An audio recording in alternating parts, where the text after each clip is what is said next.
CSV। Recording in progress.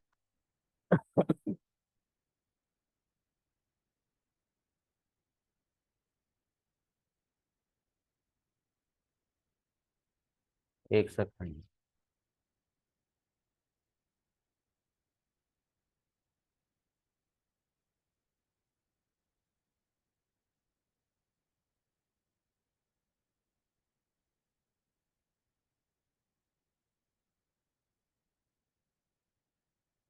To CSV आना चाहिए ना, आ ही नहीं रहा है टू CSV। हमारा भी कॉन्सेप्ट खराब करवा देगा ये तो। किसके ऊपर चल रहा है ये? DF के ऊपर चल रहा है। और DF क्या है?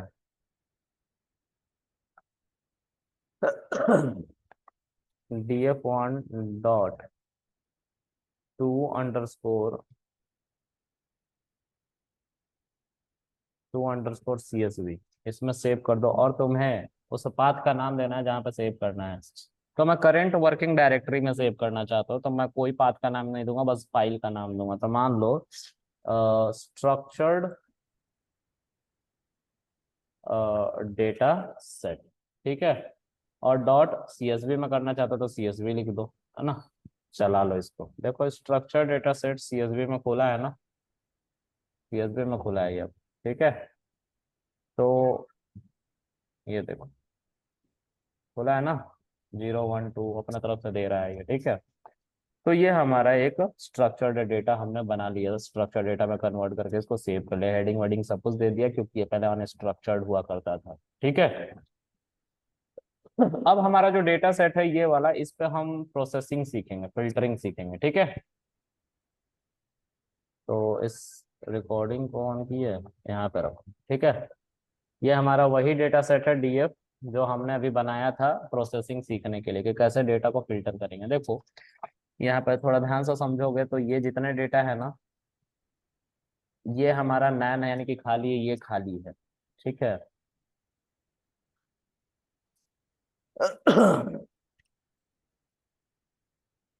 एक मिनट, हाँ, बस इसी वजह से कर रहा था ये।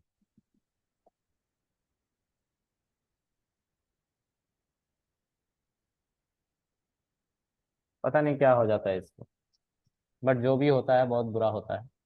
तो यहाँ नैन है, यहाँ नैन है। अगर मैं डेटा को क्लियर करने के लिए डिलीट मारने जाऊँ तो मुझे पूरा डेटा डिलीट मारना पड़ेगा, है ना।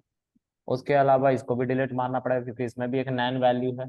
इस पूरे डेटा को डिलीट मारना पड़ेगा, इसमें भी नैन वैल्यू है, सबको डिलीट मारना पड़ेगा जिसमें नैन नैन वैल्यू है।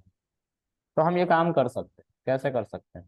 देखो इसको DF में स्टोर कर लिया तुमने, DF डॉट इज नल। बस इज नल का मतलब होता है जो खाली है उसको हटा दो। ओ सॉरी, इज नल, एक सेकंड।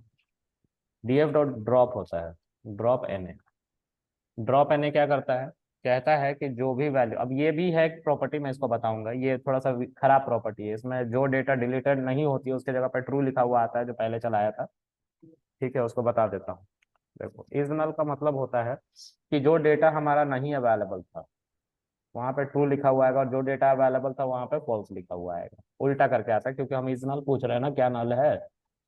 तो जहाँ नल वैल्यू वहाँ पे क्या लिखा हुआ आएगा? ट्रू आएगा, और जहाँ नहीं लिखा नल होगा वहाँ पर फॉल्स लिखा होगा। लेकिन ये प्रोडक्टिव नहीं है, पढ़ने योग्य नहीं है। तो पढ़ने योग्य इसको बनाने के लिए हम क्या करते हैं, अगला स्टेप, हम इसके आगे डॉट करके सम चला लेते हैं, सम, ठीक है, इजनल डॉट सम, ठीक है। ये हमें बताता है सभी कॉलम के बारे में। तो कितने कॉलम थे हमारे? डेट था, देखो डेट, विंड स्पीड, टेम्परेचर और वेदर। डेट 0, कोई भी डेटा खाली नहीं है इसलिए 0। विंड स्पीड कोई भी, सॉरी, दो डेटा इसमें खाली है इस कॉलम में, देखो एक ये खाली है और एक ये खाली है, ठीक है। तो क्या दे रहा है? 2, दो डेटा खाली है। टेम्परेचर में भी दो डेटा खाली है, एक ये डेटा खाली है और एक ये डेटा खाली है। और कोई खाली है क्या? देखो नहीं है ना। और इसमें कितने खाली है? 1 2 3 4, 4, देखो 4 लिखा हुआ है ना, वेदर में 4 डेटा खाली है। तो इस तरह से हम एक बार में चेक कर सकते हैं अपने पूरे डेटा सेट को, अगर करोड़ों में भी हो, कि कौन सा खाली है कौन सा नहीं, ठीक है। हाँ सो जाओ धावा, तुम आंखें तो बंद हो ही रही हैं। 8 बजे इसीलिए जाना था ना, कहीं जाना नहीं है, सोने जाना है। क्या ज्यादा काम कराने लग गए ऑफिस वाले? तो फिर कोहाट जाना था? कोहाट यही है जहाँ तुम बैठे होगे। रोड पे क्या करने जाओगे? रोड पार? वहाँ कौन है? अच्छा, चूना किसी और को लगाना। ठीक है, जिसके चक्कर में भाग रहे मत भागो, पहले करियर संभाल लो। ठीक है। अच्छा, अब आगे। हम चाहते हैं कि सर उन सभी डेटा को डिलीट कर दिया जाए जिसमें जिस रो में कोई भी नल वैल्यू है, जैसे इसमें किसी भी रो में अगर नल वैल्यू, पूरा डेटा डिलीट मार दो। ठीक है। तो देखो ये हमारा डीएफ। ठीक है। डीएफ के ऊपर ड्रॉप एन ए अगर मैं कर दूं तो सारा डेटा डिलीट वो हो जाएगा जिसके किसी भी रो में कोई भी हमारा, जैसे ये पूरा का पूरा डेटा ठीक है ना, लेकिन इसमें एक नैन है इसी रो में, तो ये पूरा डेटा डिलीट मार दिया जाएगा, मतलब सब कुछ डिलीट मार देगा जिस जिस रो में हमारा कुछ नैन वैल्यू होगा। तो चार ही डेटा बचा। चार ही डेटा बचा ना 10 डेटा में से। तो ये तो एक गलत बात है। ये गलत इसलिए है क्योंकि तुमने अगर 100% तुम्हारे पास डेटा थे, 10 डेटा थे, तो 100% हुआ, 100 में से तुमने 60% डेटा डिलीट मार दिया, बचाने की तुमने कोशिश ही नहीं करी। समझ रहे हो? तो इस केस में हम डेटा को बचाएंगे कैसे? अच्छा, डेटा बचाएंगे क्यों, पहले उसकी बात कर लेते हैं। क्यों बचाएंगे? हाँ, बात करेंगे उसकी। डेटा को बचाते क्यों, थोड़ा सोचते हैं। पॉलिसी बाजार वाले, पॉलिसी बाजार वाले कहीं ना कहीं से डेटा खरीदते होंगे इंश्योरेंस बेचने के लिए। तो खरीदते होंगे तो उनको बहुत एक बड़ा डेटा सेट मिलता होगा जिसमें बंदे का नाम, कॉन्टेक्ट नंबर, घर का पता, गांव का पता, उसका इनकम, बहुत सारी चीजें होंगी। पॉलिसी बाजार वालों को मतलब किससे है? नंबर होना चाहिए। बंदे का एज जो होना चाहिए वो 18 से लेके और 60 के बीच में होना चाहिए। और बस उसका अपना मोबाइल नंबर होना चाहिए, बस इतना ही डेटा से उनको मतलब है। सर उनको इंश्योरेंस बेचना है, इंश्योरेंस के लिए कोई कुछ नहीं मांगता, बस इंश्योरेंस बेचना, भाई ये इंश्योरेंस है, इतने का है, खरीदोगे तो बताओ, नहीं खरीदोगे तो वो बताओ। उसको ईमेल आईडी से नहीं मतलब, तो ईमेल आईडी का स्लॉट खाली हो गया तो तुम तो डेटा डिलीट मार दोगे ऐसे सब एक साथ। तो तुम डेटा बचाते क्यों हो? क्योंकि हमें जो डेटा की जरूरत है उसको हम रख के बाकी सब डिलीट मारते, या भरने योग्य हो तो भर दे। तो डेटा एनालिटिक्स का मोटिव होता है डेटा को मैनिपुलेट करना, डेटा को फिल्टर करना। तो फिल्टर इसको एक बार में तो कर दिया, लेकिन बहुत 60% डेटा डिलीट होगा। अभी फिर से हम इसको फिल्टर करके और फिर देखते हैं कितना डेटा डिलीट मारना पड़ रहा है। ठीक है। तो देखो यहाँ पे जो डेटा है, इस डेटा को हम क्या करेंगे? इस डेटा को हम बेसिकली बचाने की कोशिश करेंगे। कैसे बचाएंगे? तो कुछ इसके अंदर मेथड्स हैं। क्या मेथड्स हैं? देखो, अभी एक चीज बहुत इंपॉर्टेंट है, हमने डीएफ डॉट ड्रॉप एने किया ना, तो इससे डेटा फ्रेम पे कोई बदलाव नहीं आया, ये अभी भी 10 डेटा के साथ ही है। कब बदलाव आता? तो जब इसके अंदर एक पैरामीटर होता है जिसको कहते हैं इन प्लेस। इन प्लेस दिख रहा है? इन प्लेस बाय डिफॉल्ट जो होता है वो फॉल्स होता है। ठीक है। अगर तुम्हें सेम डेटा फ्रेम में परमानेंट चेंजेस करने हैं तो इसके अंदर इन प्लेस एक होता है, इन प्लेस के अंदर तुम्हें लिख देना है ट्रू, ये बाय डिफॉल्ट फॉल्स होता है। तो जब तुम ये करोगे तो देखो डेटा सेट तुम्हारा परमानेंट बदल गया। बदल गया ना? नहीं तो अगर ये इन प्लेस नहीं करते, तुम नहीं करते मान लो, ठीक है, और फिर से रीड करते हैं, जहाँ पे डेटा रीड किया था हमने पहली बार, यहाँ से चलाना पड़ेगा अब। तो देखो कोई बदलाव नहीं आ रहा इसमें, डीएफ अभी भी सेम है। इसको बदलने के लिए हमें क्या करना पड़ता? हमें इसको डीएफ नाम के ही वेरिएबल में स्टोर करना पड़ता है। दूसरा तरीका ये है। ठीक है। और पहला तरीका क्या है? इन प्लेस ट्रू, इसी में लिख दो। ठीक है।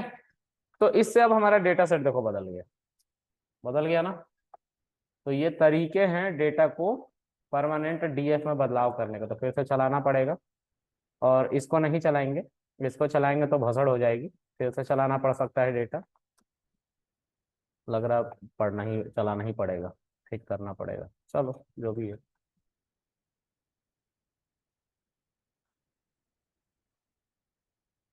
थोड़ा छोटा करता हूँ मैं स्क्रीन को। ठीक है। ये देखो यहाँ पे डेटा फ्रेम आ गया ना पूरा का पूरा, तो परमानेंट बदलाव नहीं हुआ। हम डेटा को बचाने जा रहे हैं, कैसे बचाएंगे? तो इस कॉलम में, इस कॉलम में जितने भी वैल्यू हैं उन सबको हम फिल करेंगे। तो देखो विंड स्पीड कॉलम में हर दिन कुछ ना कुछ हुआ है ना? तो क्या सर हम इसको मीन मीडियन मोड से नहीं फिल कर सकते हैं? बिल्कुल, मीन मीडियन या मोड से नहीं फिल कर सकते हैं, बिल्कुल फिल कर सकते हैं। कैसे करेंगे?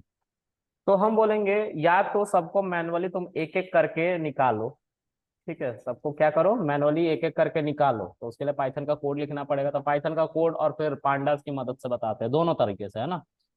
तो इसमें से अगर इस कॉलन को तुम्हें निकालना है, तो इस कॉलन को निकालने के लिए तुम्हें लिखना पड़ेगा डीएफ स्क्वायर ब्रैकेट, और इसके अंदर उस कॉलन का नाम क्या है, विंड स्पीड।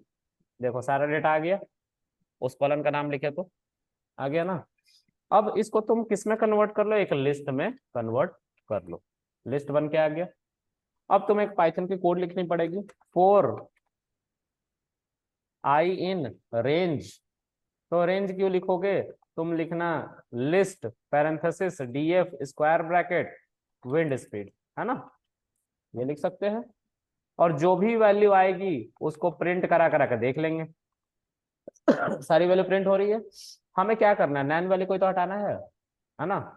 और एक नए कंटेनर में फिल्टर्ड वैल्यू को रख लेना है, तो container is equal to empty list, और इसके अंदर हम क्या करेंगे, कंडीशन लगाएंगे, इफ आई इक्वल इक्वल किसके, नैन के, अगर बराबर होगा तो पास कर देना, क्या कर देना, पास कर देना, एल्स आई की वैल्यू ले जाके किसमें अपेंड कर देना, कंटेनर में अपेंड कर देना, यही तो करोगे। और इससे कंटेनर के अंदर फिल्टर्ड डेटा सिर्फ आएगा।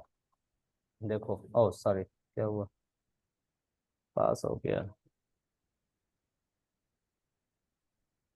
अच्छा एक चीज देखो, अपेंड नहीं हो रहा, एक काम करते हैं, इस कंटेनर को यहाँ लेके आओ, यहाँ, जब आई की वैल्यू, अच्छा एक चीज देखो, ये जो नैन है इसका डेटा टाइप क्या है वो पता करो। तो ए सॉरी, कंटेनर के अंदर स्क्वायर ब्रैकेट अगर मैं लगाऊंगा, तो टू इंडेक्स पे हमारा नैन है, इसका टाइप चेक करो क्या होगा, स्ट्रिंग होना चाहिए, फ्लोट है, इसीलिए फिल्टर नहीं हो रहा है, ठीक है, इसीलिए क्या नहीं हो रहा है, फिल्टर नहीं हो रहा है, ठीक है। अच्छा ये फ्लोट टू इंडेक्स पे है, 0 1 2, अच्छा एक काम करो, इसको 3 करना थोड़ा।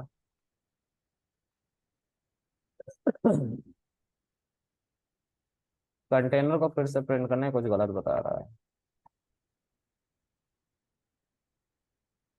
चलो अब ठीक है। नैन जो है इसको हम सबको स्ट्रिंग में कन्वर्ट करेंगे, कैसे स्ट्रिंग में कन्वर्ट करेंगे, तो हम यहीं पे क्या कर लेंगे, सबको कंस्ट्रक्टर के अंदर रख के वैल्यूज क्या चला देंगे और फिर अपेंड कर देंगे यहाँ पे। एक सेकेंड यार, थोड़ा सा दिक्कत हो रहा है, और यहाँ पे हम इसको str पैरेंथेसिस लगा लेंगे, ठीक है। और यहाँ पे फिर लगाने की जरूरत नहीं होगी, क्योंकि हमें स्ट्रिंग में कन्वर्ट करना है वैल्यूज को, यहाँ पे पास लिख लेना है, एंड यू विल सी, देखो अरे फिल्टर्ड हो गई। तो यहाँ पे क्या हुआ, ये जो नैन था ये फ्लोट में था, है ना, लेकिन हमने कंपेयर किससे किया, इंटीजर से किया है ना। यहाँ पे हमें आई जब आ रहा है ना एक एक वैल्यू, तो उसको हम स्ट्रिंग में कन्वर्ट कर ले, जब नैन से मैच हो जा रहा है ना आई, उसको स्ट्रिंग में कन्वर्ट करके तो पास हो जा रहा है, उस वैल्यू को हम इसमें नहीं डाल रहे हैं। उस केस में क्या चल रहा है, मतलब उस केस में एल्स चल रहा है जब हमारा नैन नहीं आ रहा है, मतलब आई में नैन नहीं आ रहा है, उस केस में एल्स चल रहा है और एल्स में सारी वैल्यू रखी जा रही है। अब इसका क्या निकालना है, हमें एवरेज निकालना है, तो पाइथन का कोड हमने लिख के क्या किया, डेटा को फिल्टर किया, अब इसका एवरेज निकालना पड़ेगा। एवरेज निकालने के लिए क्या करना पड़ता है, तो एवरेज निकालने के लिए देखो क्या करना पड़ेगा। Sir hello. हाँ जी मैम बताइए। मैम ने सर बोल रहा हूँ। हाँ बोल। कह रहा हूँ सर कि ये नैन की मतलब डेटा टाइप तो कुछ है, डाटा ही नहीं है, तो फिर फ्लोट क्यों आ रहा है?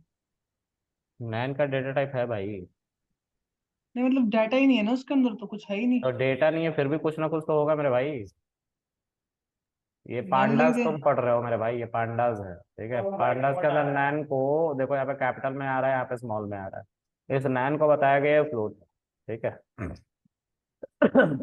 ठीक है, इसका डेटा टाइप है भाई, नैन नहीं है तो भी कुछ है, वो लिख के आ रहा है। हाँ ये लिख के आ रहा है इसलिए स्मॉल लेटर, इसका मतलब फ्लोट वैल्यू। जब हम प्रिंट कर रहे हैं ना, उसको भी लिख के आ रहा है कि फ्लोट 64 ऊपर लिख के आ रहा है, हाँ डेटा लिख के आ रहा है, चलो, लिखा हुआ है।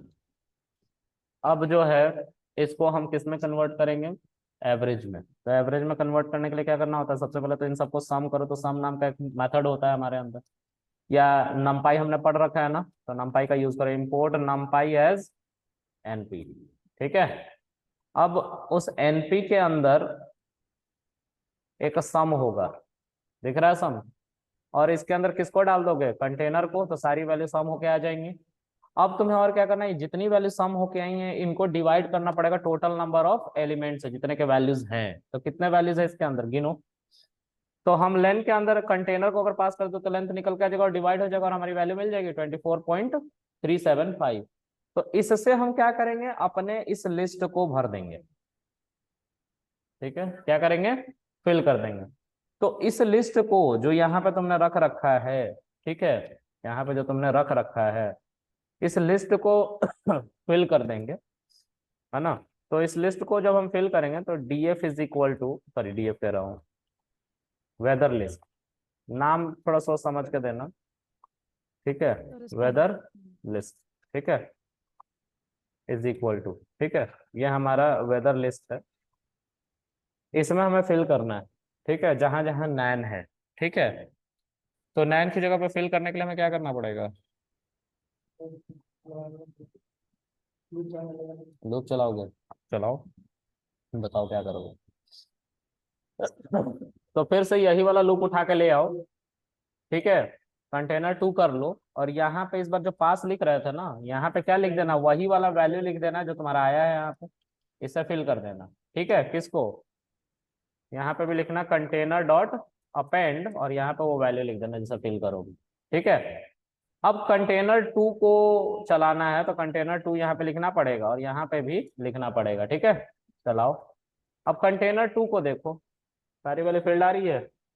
अब इसको कहाँ ले जाकर रखना है, तो इसको डेटा फ्रेम में कन्वर्ट करना पड़ेगा ना। तो डेटा फ्रेम में कन्वर्ट करने के लिए डीएफ डॉट डेटा फ्रेम करके आता है, data, sorry, PD dot data frame आ रहा है ना, इसको डेटा फ्रेम में डाल दो, आ गया डेटा फ्रेम।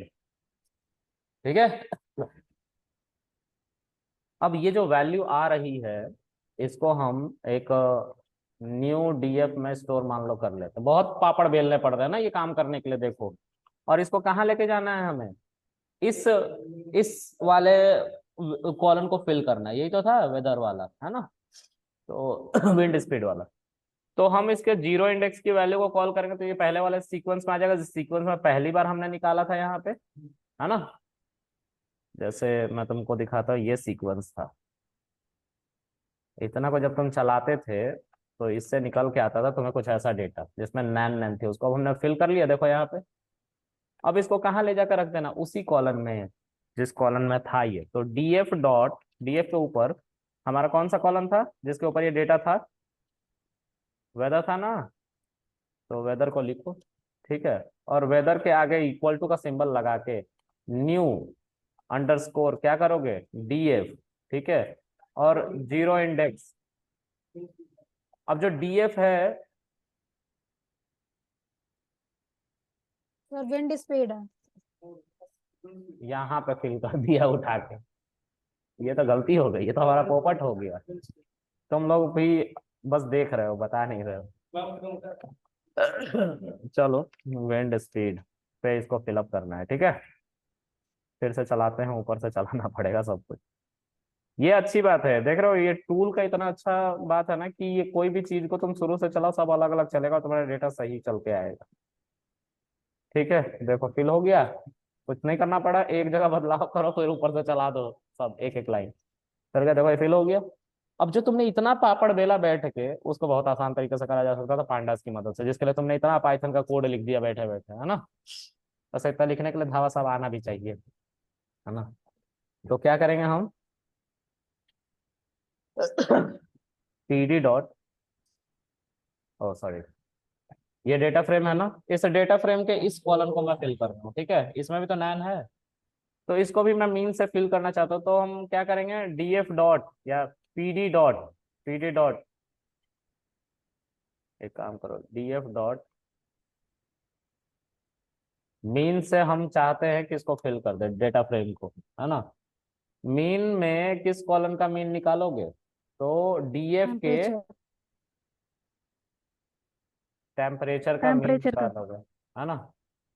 ये क्या होगा, अच्छा एक कॉलन रह गया है ना, ये तो पोपट ही हो गया फिर से।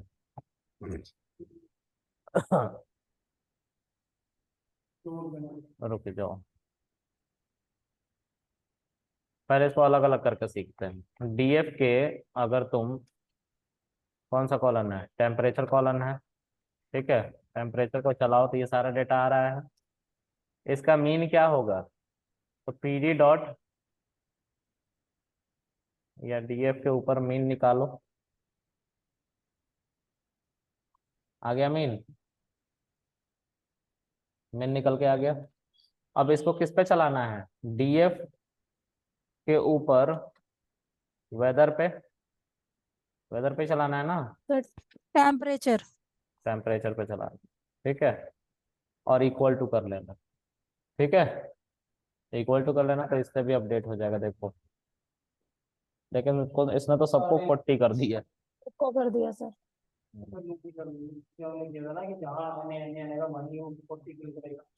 चलो, परमानेंट बदलाव हो गया ये तो, पोपट हो गया फिर से हमारा। इसको कमेंट करो,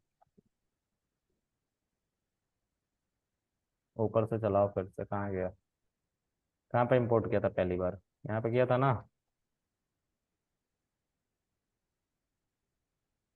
चलो, ये है, ये हमारा डेटा सेट था, तो फिर ये कैसे हो गया, हाँ ठीक, ठीक है।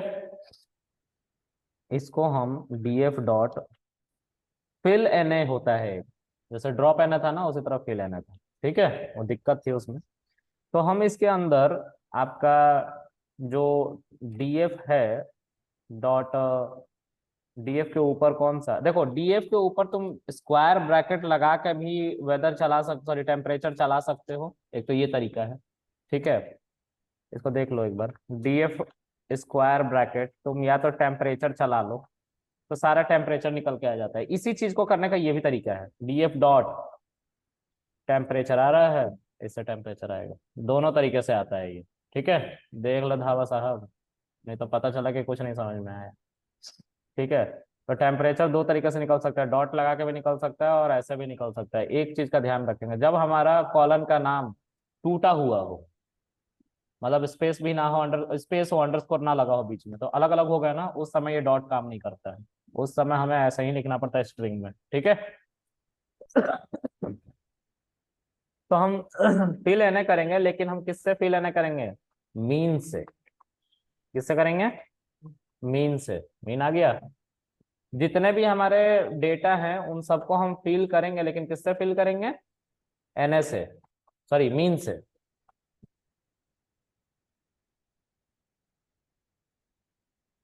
अच्छा पैरेंथेसिस लगाना था यार, ये भी दिक्कत ही है।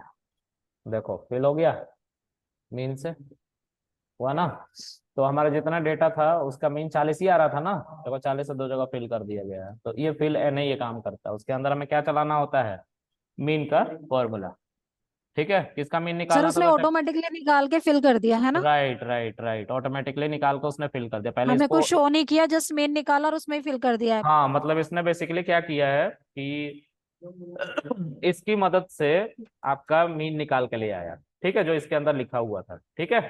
और फिर उससे फिल एन ए को फिल कर दिया, ठीक है।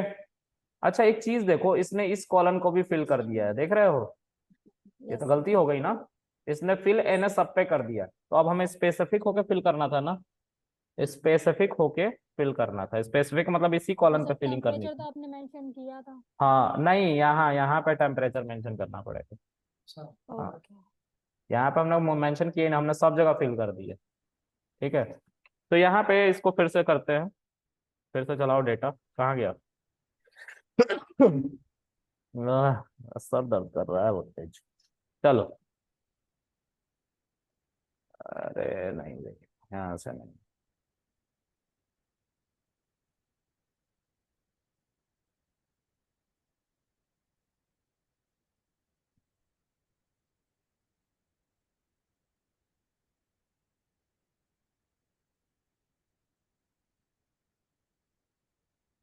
ओके। यहाँ देखो वेदर को फिल किया था हमने। ओके, यहाँ पे हमारा डेटा फ्रेम आ रहा है पहले जैसा नन नन, ठीक है, यहाँ पे एम्प्टी, ठीक है। अब हमें क्या करना है, यहाँ पे df डॉट फिल है ना, हमने किया है, लेकिन हमने ये नहीं बताया कि हमें किस कॉलम को फिल करना था। हमें यहाँ पे बताना पड़ेगा भाई कि तुम टेम्परेचर को फिल करो, ठीक है। और फिर तुम df को जब चलाओगे तो तुम्हें पता चलेगा कि सिर्फ टेम्परेचर ही तुम्हारा फिल हो रहा है। एक सेकेंड, इसके अंदर इन प्लेस ट्रू नहीं है।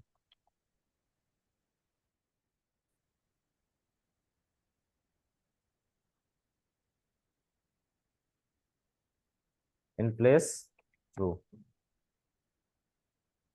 Can you see this? In place true करना पड़ता है, ठीक है, तो हमने इन प्लेस ट्रू कर दिया है यहाँ पे फिल लेने के अंदर जाके, ठीक है। सर इसका मतलब ये है कि जो वैल्यू नल है उसमें वो ट्रू दिखाएगा, इसलिए उसको करेगा, है ना, नन वैल्यू को परमानेंट ट्रू चेंज दिखाएगा ना। करता है, परमानेंट चेंज कर देता है, ठीक कोई है थर्ड वेरिएबल नहीं लगती है, ठीक है। चलो आज के लिए इतना रखते हैं, ठीक है। सर। स्ट्रिंग का फिर आप कल बताओगे स्ट्रिंग कैसे चेंज होएगी, हाँ, जो स्ट्रिंग का कल बाकी तो बताओ। स्ट्रिंग है ना वैल्यू वेदर। हाँ, कल बताऊंगा कल। तो इसको वेरिएबल में भी तो सेव करके कर सकते थे ना, इन प्लेस बिल्कुल की कर जगह सकते इन हो, प्लेस। बिल्कुल, इतने बातों को तुम जाके वेरिएबल में लिख दो, ठीक है, और उसको वेरिएबल को यहाँ पे लिख लो, ठीक है, कोई दिक्कत। परमानेंट हो जाएगा। हाँ, परमानेंट नहीं होगा, टेम्परेरीली होगा, ये लिखोगे तब परमानेंट होगा, ठीक है। नहीं, उसकी कह रहा हूँ सर, पूरे को अगर यहाँ पे अगर वेरिएबल तुम में कर दो। df डॉट ऐसे करके लिखोगे टेम्परेचर, ठीक है, और इक्वल का सिंबल यहाँ पे दे देते तो परमानेंट चेंज हो जाता, फिर इन प्लेस ट्रू लिखने की जरूरत नहीं पड़ती, ठीक है। हाँ अब ये वही, नहीं लिखना ठीक चाहते थे इसलिए इन प्लेस ट्रू किया हमने, ठीक है। चलो, ठीक है, ठीक। Okay sir, good evening. Overhead bye.